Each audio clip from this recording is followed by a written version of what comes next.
Hi everyone, let me introduce you the case we have chosen about Malawi's Cashgate scandal that happened in 2014. To resume it, it is the biggest fraud ever recorded in the country. But before explaining how it happened, let's quickly recall how was the situation of corruption in the country around 2013 and 2014. According to the organization Transparency International, the corruption perception index is one of the highest of the world at that time, with about 40 out of 100. According to the same source, the country is both ridden by petty and grand corruption, which means that corruption is everywhere in the society, both for citizens that for governing people. According to the World Bank, the principal challenges to face are the underfunded oversight mechanism, the clientelism, the patronage network, the extensive red tape, the restricted areas to government information, and the weak checks and balances. Let's just add that the civil societies has some form of anti-corruption groups, but it's limited and it has some interferences with politicians, so it's not as free as it could be. Then let's take a quick look at Malawi's anti-corruption system, which is a single agency system. Since the new constitution of 1995 was created, the ACB, which stands for Anti-Corruption Bureau, it has a role of prevention, law enforcement, and education. It can be seized by anyone and also by itself, but it's not completely transparent and independent because its director and deputy director are named by the president's discretion. We can also add that there are many laws and regulations specific to the anti-corruption struggle, but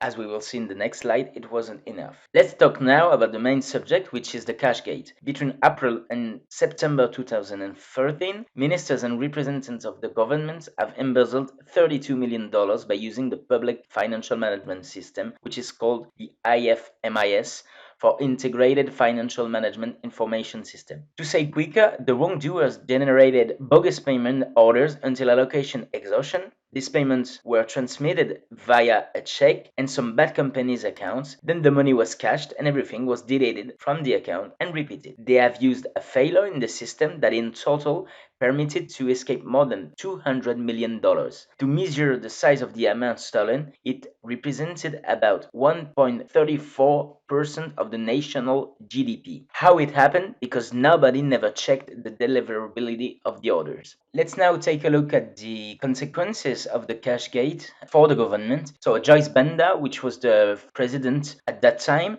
dismissed the whole government to eradicate any risk of recidivism in 2013. She tried to remain at the power by telling she had nothing to do with the affair, but at the next election in 2014, a new president was elected for its strong anti-corruption policy. So it has strengthened four governmental agencies, including the Anti-Corruption Bureau, but it also reconstructed an international trust, especially for foreign donors, and had a celebration of International Anti-Corruption Day in 2015. So the Cashgate scandal had three major impacts on people, political and global scale. First, about people, the suppression of the international subvention due to corruption crisis. As there was less money was spent on public goods, and it had a direct impact on the good governance of the country. So the people got impoverished. Then, on a political scale, it was a complete questioning of the whole government by Joyce Benda.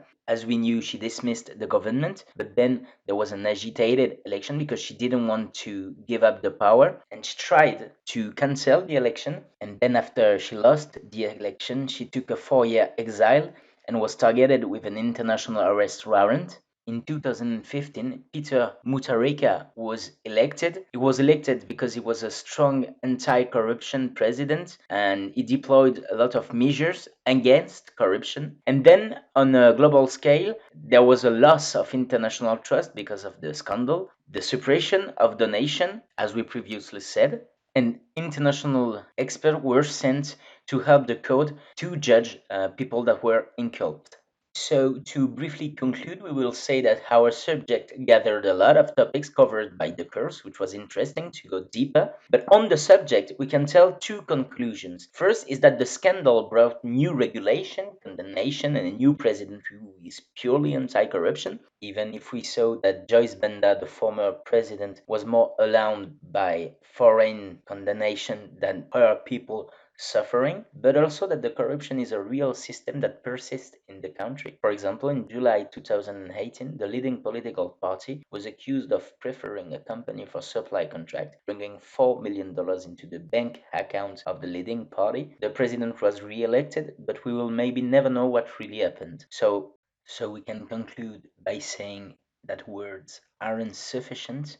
Malawi's needs acts. Thank you for listening.